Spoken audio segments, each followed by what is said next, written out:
Bien, hermanos, para las personas que nos visitan en esta tarde, nosotros estamos en estos momentos estudiando acerca de la responsabilidad que tienen los padres de moldear el carácter de sus hijos. Y dentro de ese tema general, estamos tratando acerca de cómo cultivar en ellos el dominio propio. Ya hemos visto lo que es el dominio propio. Hemos visto el lugar de tanta trascendencia, el lugar central que esta virtud ocupa en la vida de piedad. Sin dominio propio no existe la piedad, o si desean ponerlo de otra manera, sin dominio propio no existe la vida cristiana misma.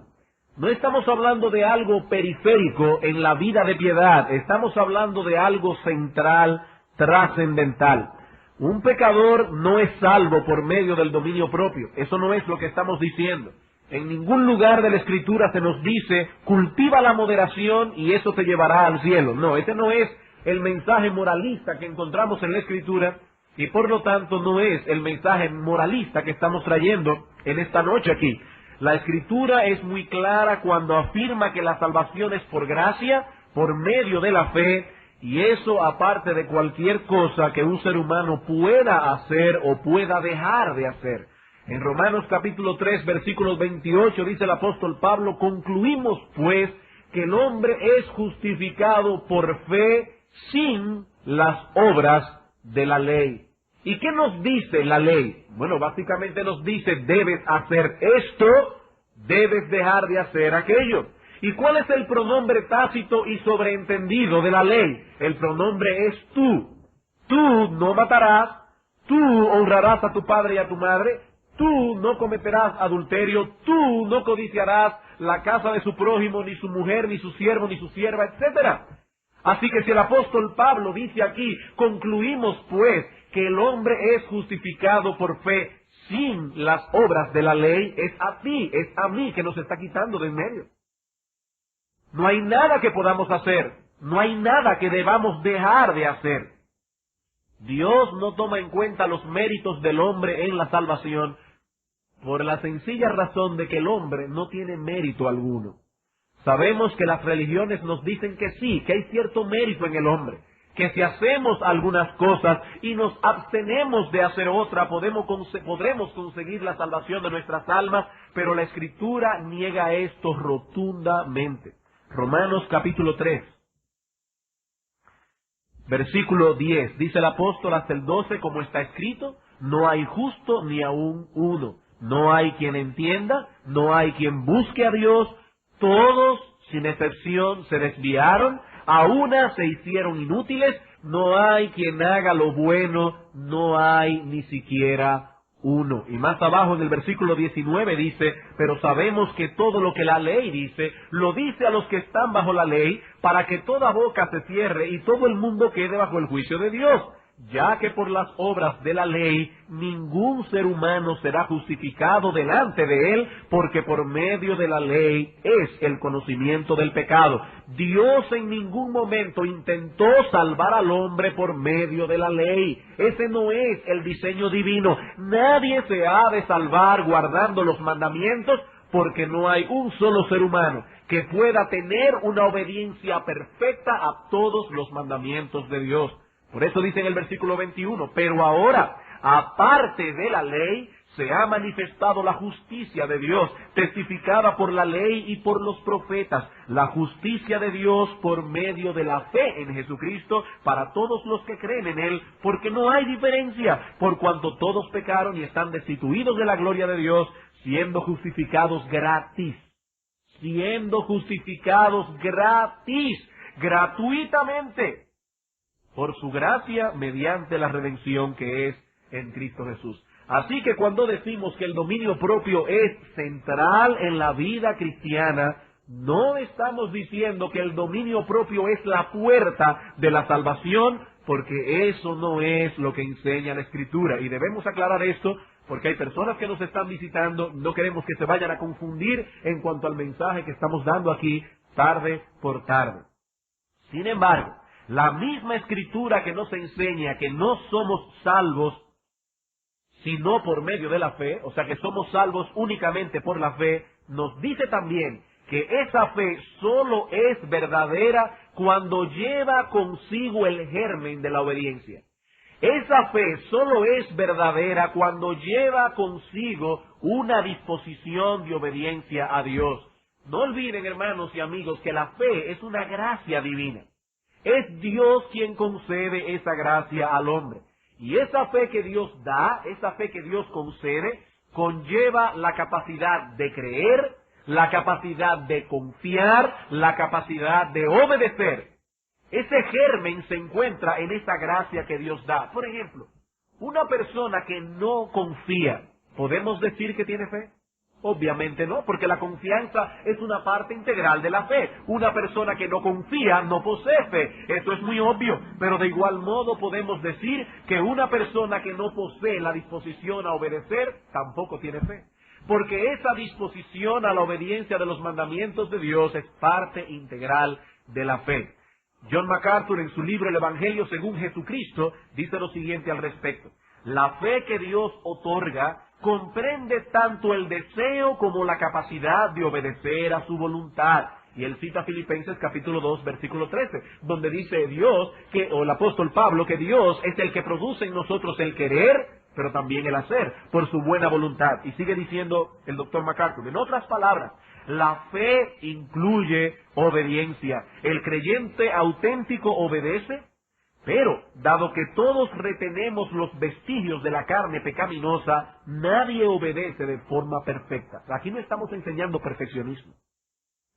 Pero el deseo de hacer la voluntad de Dios está siempre presente en los cristianos verdaderos. La fe produce siempre el deseo de obedecer. Así que si bien es cierto que la salvación no es por nuestra obediencia, sino por medio de la fe en Jesucristo, la vida que se deriva de ese acto de fe es una vida caracterizada por la obediencia.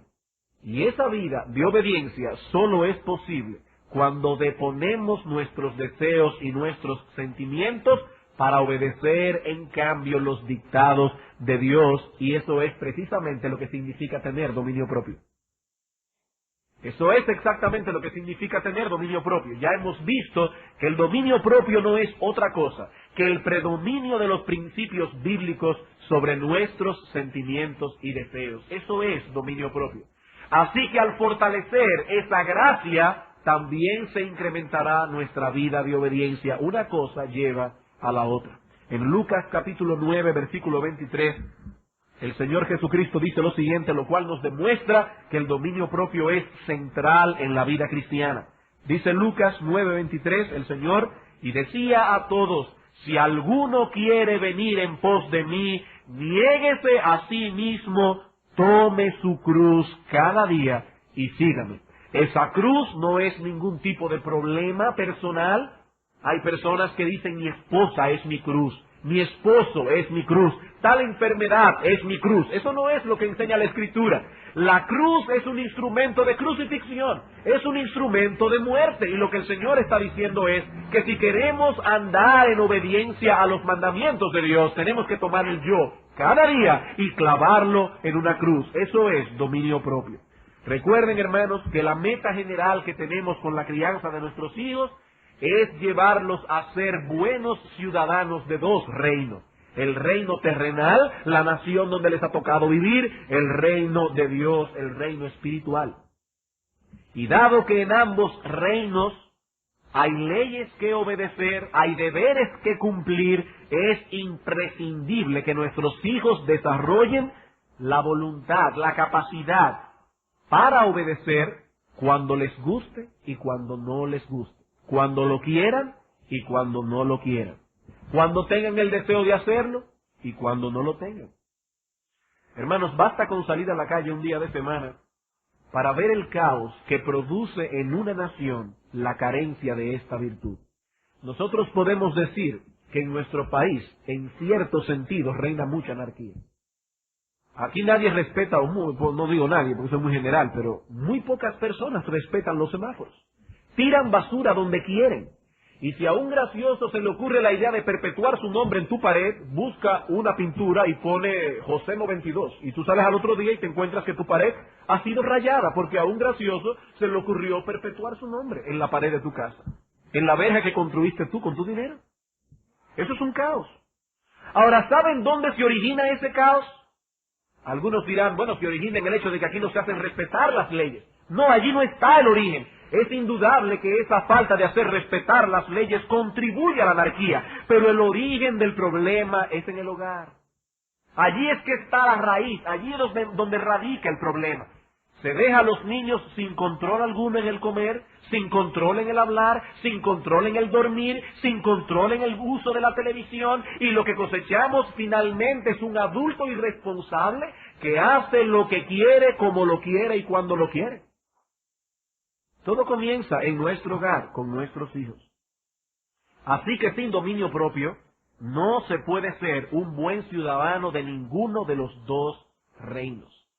Y es por eso, hermanos, que hemos preferido tratar este tema con calma. No nos estamos apresurando, aunque nos tome unos domingos más, porque no estamos hablando aquí de una característica más de la piedad, sino del corazón, de la esencia misma de la piedad.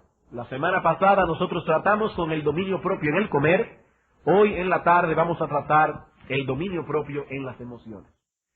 Gracias por vuestra paciencia en toda esta introducción. Vamos a tratar ahora el dominio propio en las emociones. No solo debemos trabajar con nuestros hijos para que aprendan a controlar sus apetitos, sino también sus emociones.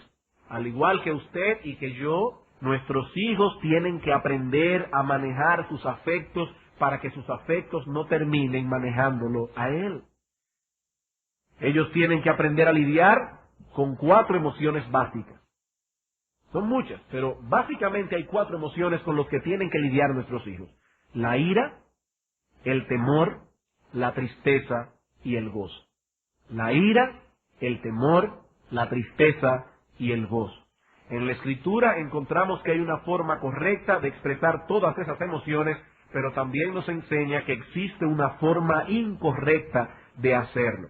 Y lo que vamos a hacer en esta tarde es básicamente 3 cosas. En primer lugar, vamos a explicar brevemente cómo funciona el alma en lo tocante a las emociones. En segundo lugar, demostrar que es lícito expresar nuestras emociones. Y en tercer lugar, estableceremos cuándo las emociones han traspasado los límites en los que Dios desea que permanezcan.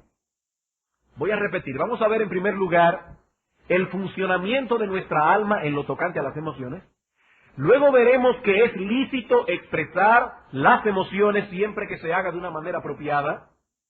Y eso nos va a llevar al tercer punto. ¿Cuál es la manera apropiada de manejar, de manifestar nuestras emociones? Vamos a comenzar entonces en primer lugar a ver cómo funciona nuestra alma en lo tocante a este asunto.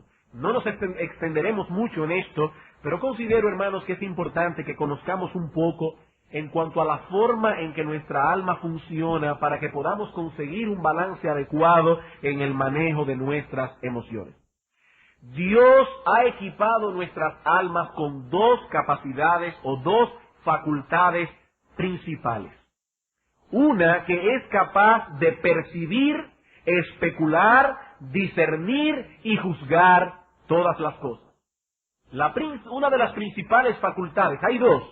Una de las principales facultades con que Dios ha dotado el alma es la capacidad de percibir, especular, discernir y juzgar todas las cosas. Esa es la capacidad que nosotros le llamamos el intelecto o el entendimiento.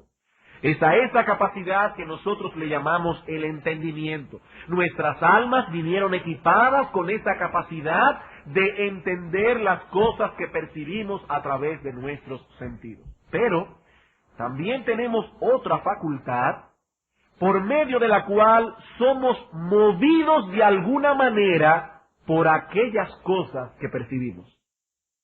No solo tenemos la capacidad de entender a través de las cosas que percibimos por los sentidos, sino que también tenemos la facultad de ser movidos por esa percepción.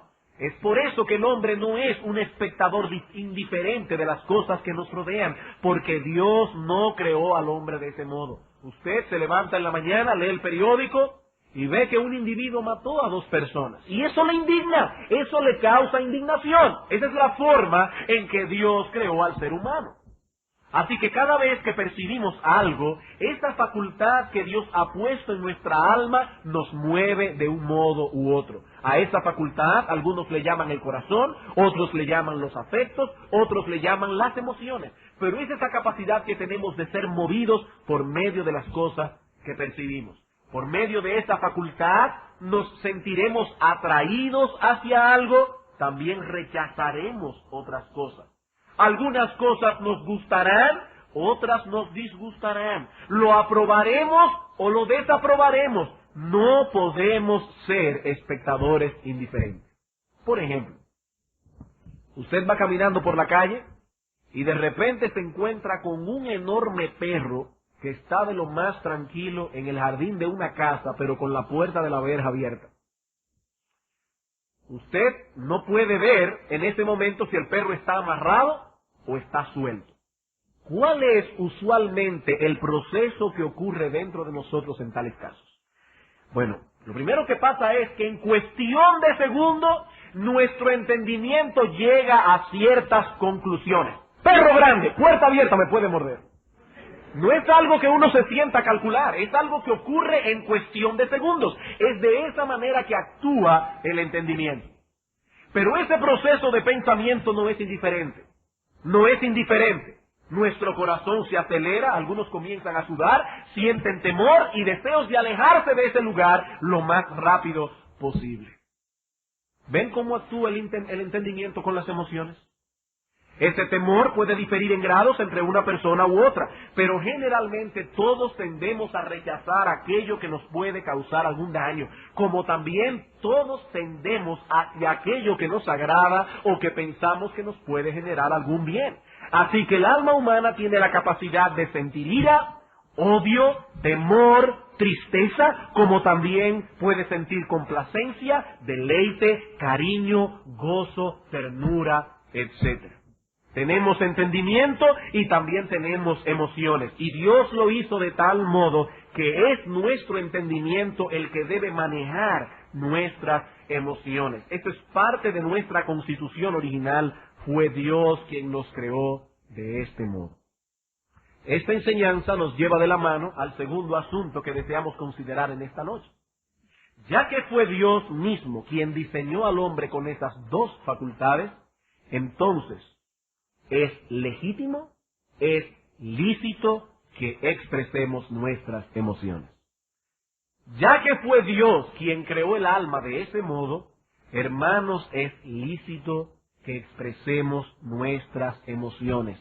Dios no espera de nosotros que vivamos reprimiendo las emociones. Eso no es lo que Dios quiere. Una cosa es controlar, otra cosa muy distinta es reprimir. Dios quiere que nosotros tengamos control, pero no que reprimamos esas emociones. Así que los padres no debemos de ninguna manera impedir que nuestros hijos manifiesten sus emociones siempre que lo hagan de una manera apropiada. Hermanos, en esto debemos ser enfáticos. Reprimir las emociones no es bíblico. Y tratar de que nuestros hijos no repriman las emociones no solo no es bíblico, sino que también es una crueldad. Dios no nos pide eso y por lo tanto nosotros tampoco tenemos derecho a pedir eso de nuestros hijos. No tenemos derecho. Algunas personas, algunos padres parecen esperar que sus hijos prácticamente nunca manifiesten la alegría a través de la risa o nunca manifiesten la tristeza a través del llanto. Eso es reprimir las emociones y eso es precisamente lo que Dios nos dice en su palabra que no debemos hacer. Decirle a un niño varón, por ejemplo, que los hombres no lloran, no solo es una mentira, sino que no es bíblico. Eso no es bíblico, los hombres sí lloran. Porque Dios creó al hombre con esa capacidad. El Señor Jesucristo era un hombre perfecto y un hombre también muy varonil. No solamente un hombre perfecto, sino también un hombre muy varonil. Y cuando vamos a los evangelios, lo encontramos manifestando sus emociones apropiadamente. Nuestro Señor Jesucristo lloró, nuestro Señor Jesucristo se regocijó en el Espíritu, nuestro Señor Jesucristo se enojó. Sin embargo, nuestro Señor Jesucristo nunca pecó. ¿Por qué? Porque siempre supo mantener sus emociones bajo control. Bajo control. Así que hay una forma bíblica de manifestar los afectos, sean varones o sean hembras. Hay ocasiones en que los hombres sí lloran. Hay ocasiones en que los hombres sí lloran. Como también se enojarán, se alegrarán, sentirán temor. Eso es parte de nuestra humanidad. Así que no debemos exigir a nuestros hijos que repriman esas cosas, pero sí debemos enseñarles a darles una expresión correcta. A darles una expresión bíblica. Debemos enseñarles, por ejemplo, que hay una forma correcta de manejar la ira. Yo no puedo entrar aquí en la consideración de cada una de esas emociones, pero recomiendo a los hermanos o a los padres que están interesados en ese punto que escuchen las prédicas que el pastor Saladín dio acerca de la ira hace unas semanas, unos meses atrás. Hay una forma bíblica de manejar la ira. Esa forma, niños, no es pataleando. Esa forma no es gritando, berreando, gritando improperios, estrellando puertas o golpeando a tu hermanito. Esa no es la manera bíblica de manejar la ira. O quedarse en un molestoso silencio como hacen algunos. Esa no es la forma bíblica de manejar la ira. Así que ellos deben aprender a controlarla y expresarla adecuadamente. Porque hay una forma correcta de darle curso a esto. Y los padres deben ser sabios al tratar con estas cosas. Voy a dar un ejemplo. Vamos a suponer que uno de sus hijos agredió a otro verbal o físicamente. Lo agredió porque quería un juguete que el otro hermanito tenía. ¿Qué debe hacer usted? Bueno, usted toma a su hijo, habla con él, le hace ver su pecado y le pega una pela. Eso es lo correcto. Pero ¿qué debe hacer usted ahora? Porque el proceso no ha terminado. Su hijo necesita reconciliarse con Dios y su hijo necesita reconciliarse con su hermano. Él ha pecado contra Dios, él ha pecado contra su hermano. ¿Qué debe hacer usted en este caso? ¿Debemos instarlo inmediatamente a que haga ambas cosas? ¿O sería tal vez preferible y más sabio esperar que sus emociones se calmen? ¿Qué sería lo más sabio en este caso? Recuerden, hermanos, que su hijo en ese momento acaba de pasar por un momento doloroso. Porque la pela duele, además de sentir el desagrado, la desaprobación de su padre o de su madre en lo que ha hecho. En este caso, lo segundo sería más sabio. Lo segundo sería más sabio. Ya usted lo castigó por la falta cometida.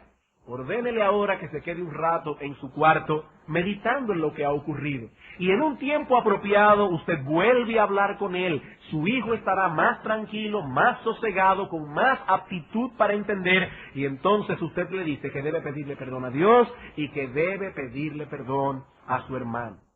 El padre que ha hecho eso, por un lado ha disciplinado a su hijo correctamente, pero también ha tomado en cuenta sus emociones.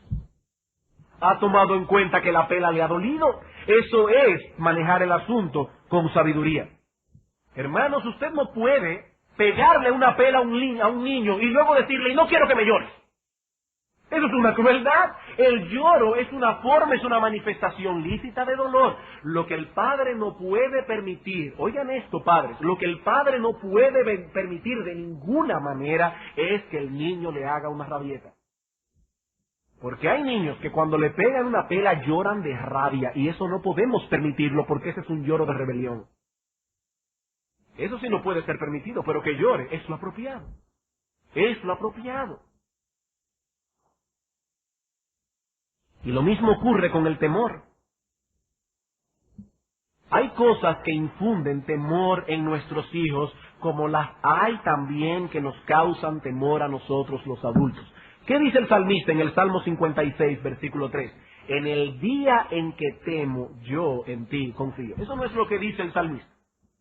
Él no dice ahí, los hombres nunca tienen miedo.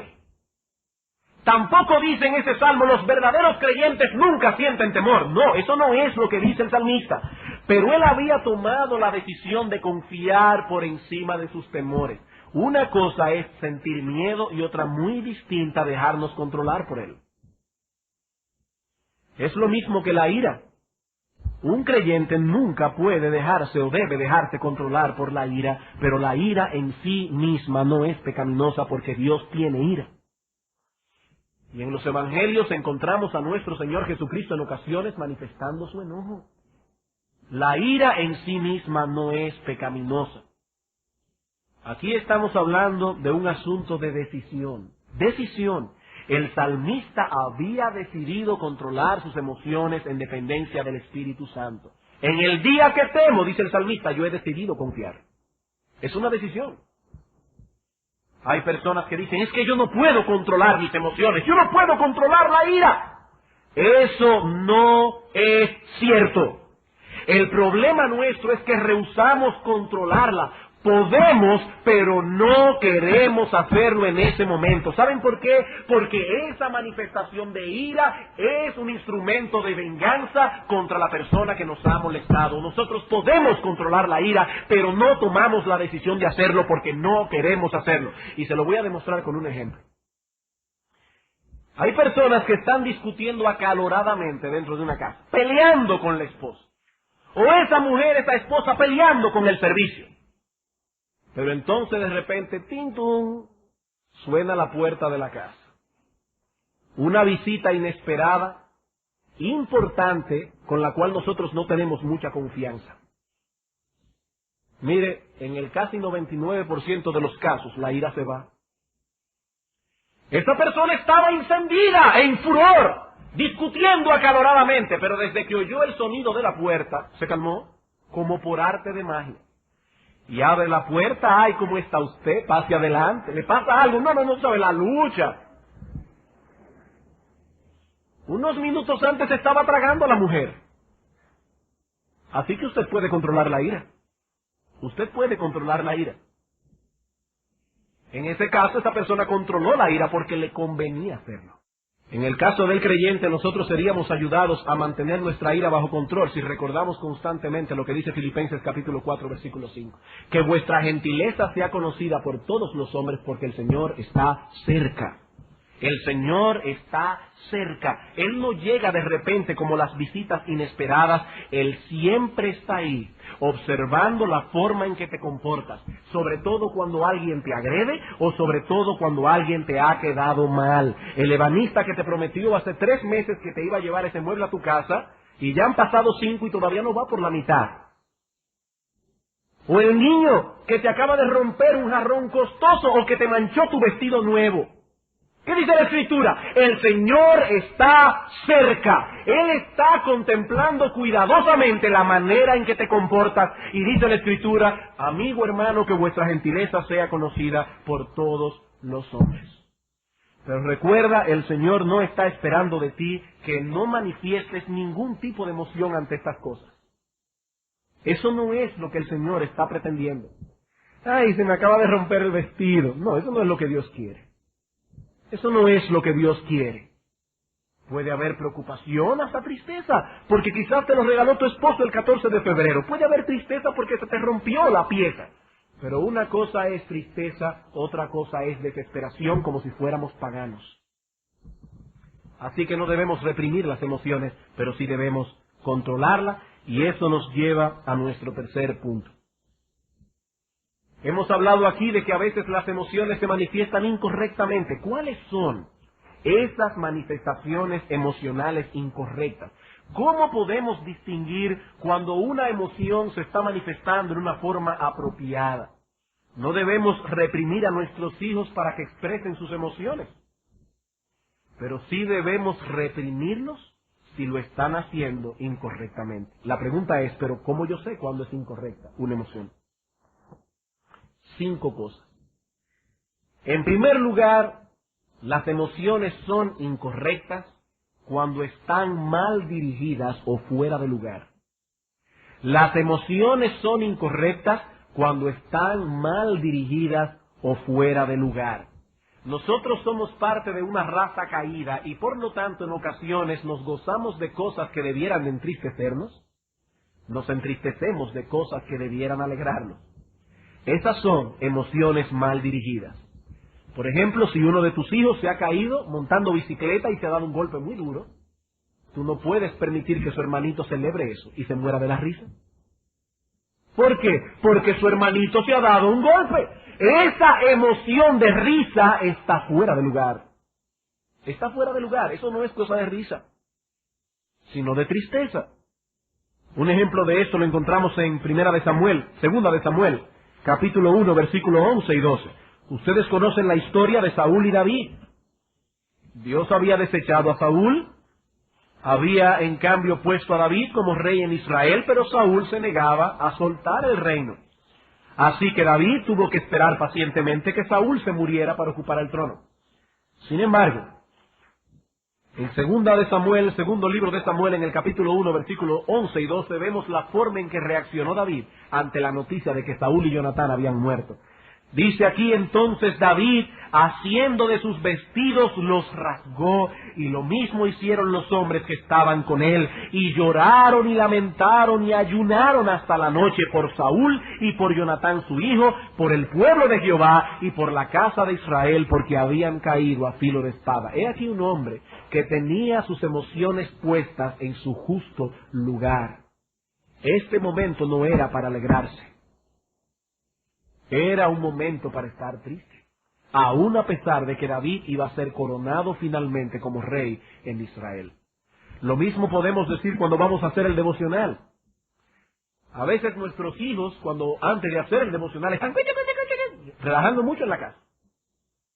Bueno, ya vamos al devocional, hay que darle unos minutos para que se tranquilicen, para que se aquieten, para que calmen sus emociones, porque el tiempo de devocional no es un tiempo de risa, no es un tiempo de juego.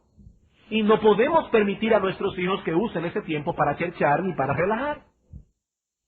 Eso no quiere decir, como veremos en unos meses, me imagino, cuando veamos la instrucción religiosa, que el devocional debe ser a gusto.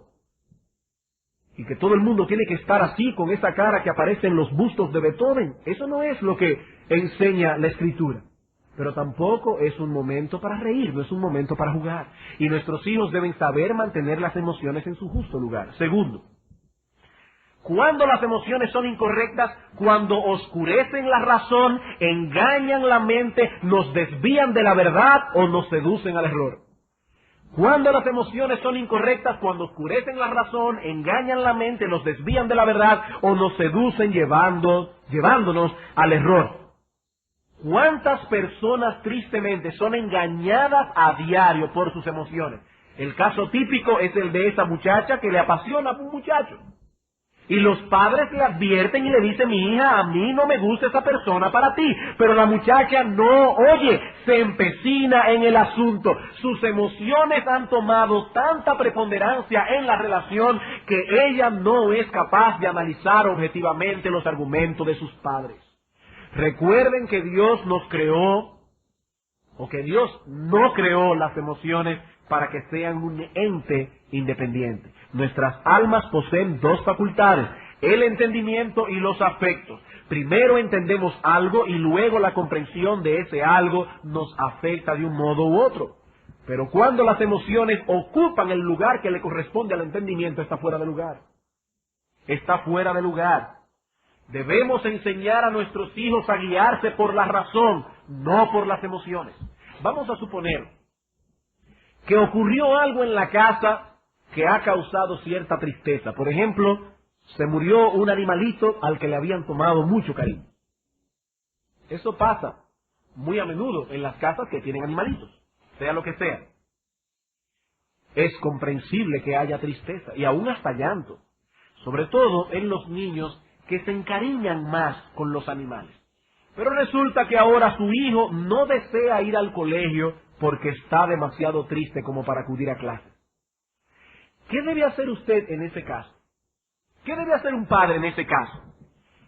Lo primero que ellos deben hacer es sobreponerse ellos mismos a la tristeza y tomar una decisión racional. Porque sus corazones de padres muchas veces van a decir: ay, el pobre muchacho. Entonces usted, antes de tratar con su hijo, tiene que tratar con su propio corazón. Debe tomar una decisión racional. No, lo correcto es que el niño vaya a la escuela. Y luego que usted ha tomado la decisión, usted debe ir al niño compasivamente, haciéndole ver que usted comprende su dolor, pero al mismo tiempo haciéndole entender con cariño y con ternura que no es razonable que él falte a la escuela en ese caso. De esa manera usted ha tomado en cuenta su dolor, pero al mismo tiempo lo ha enseñado a pensar con la cabeza, no con el corazón.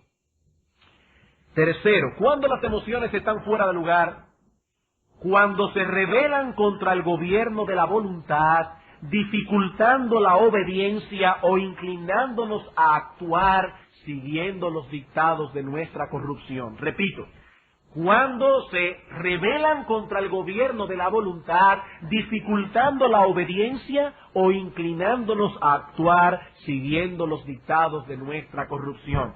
Si usted está airado por algo y esa ira no le permite actuar en base a los principios escriturales que conoce, sino que por el contrario está esa ira inclinándolo a ser irónico, a usar palabras duras, a usar palabras hirientes, esa ira está fuera de lugar. Esa ira es pecaminosa y está condenada por la Escritura. Por ejemplo, en el matrimonio, la Escritura dice que los esposos deben amar a sus mujeres como Cristo amó a la iglesia, que no deben hablarles con aspereza, bajo ninguna circunstancia. La Biblia dice también a las esposas que deben someterse a su marido y que en la manera en que hablan a ellos deben manifestar esa posición de autoridad en que Dios ha colocado al esposo. Ninguna emoción debe ser un impedimento para obedecer esos principios, porque esos principios están claramente revelados en las Escrituras. Dios no nos creó para que fuésemos guiados por las emociones, y mucho menos después de la caída, que el corazón se volvió tan engañoso. ¿Qué dice Proverbios capítulo 28, versículo 26? Que el que confía en su propio corazón es un necio. El que confía en su propio corazón y toma decisiones emocionales es un necio. Así que cuando las emociones producen efectos dañinos, tales como palabras agresivas o acciones que puedan afectar a otros, tales emociones están fuera de lugar. Recuerden que el dominio propio es el predominio de los principios bíblicos sobre los deseos y pensamientos. No pueden ser las emociones las que tracen las pautas de nuestra actuación. Cuarto, cuando las emociones están fuera de lugar, cuando carecen de moderación o cuando las manifestamos en exceso.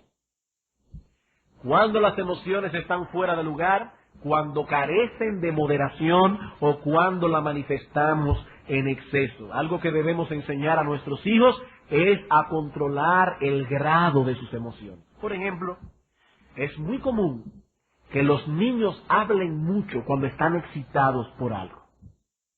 Eso es muy común. A menos que sea un niño muy introvertido. Pero son pocos los niños introvertidos. Así, pequeños. Nosotros los padres debemos comprender la excitación de ellos y su alegría. Pero al mismo tiempo debemos ayudarles a controlar esto. Ahora, quiero dar una advertencia, padres.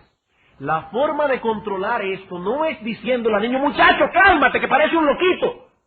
Esa no es la manera en que un padre controla la excitación de su hijo. Usted lo toma aparte y le dice, me alegra mucho ver lo contento que estás. Yo comparto tu alegría, pero vamos a tratar de calmarnos porque estás hablando mucho, te estás moviendo mucho.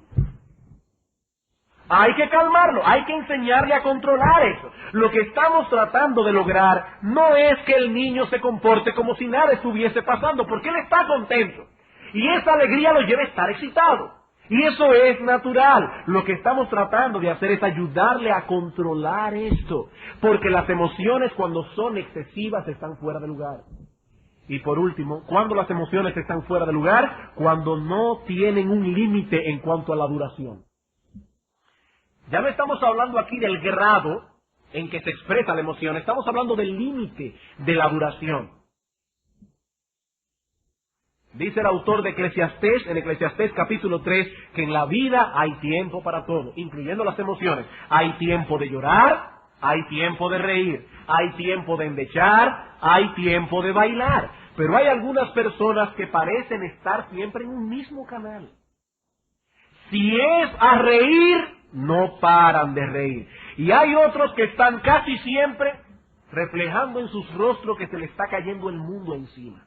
Siempre, o casi siempre.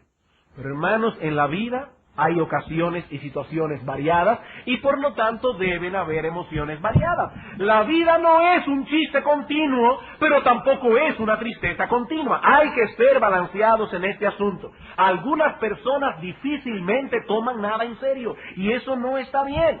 Otros difícilmente toman algo a chiste. Todo es un problema, todo es una contrariedad, todo es una complicación. Debemos enseñar a nuestros hijos a ser balanceados en el límite de duración de sus emociones, porque hay tiempo para todo. Hay tiempo para todo. Conclusión. Dios nos creó con la capacidad de sentir emociones y por lo tanto, tales emociones no deben ser reprimidas. No deben ser reprimidas, ni en nuestras vidas personales, ni en las vidas de nuestros hijos.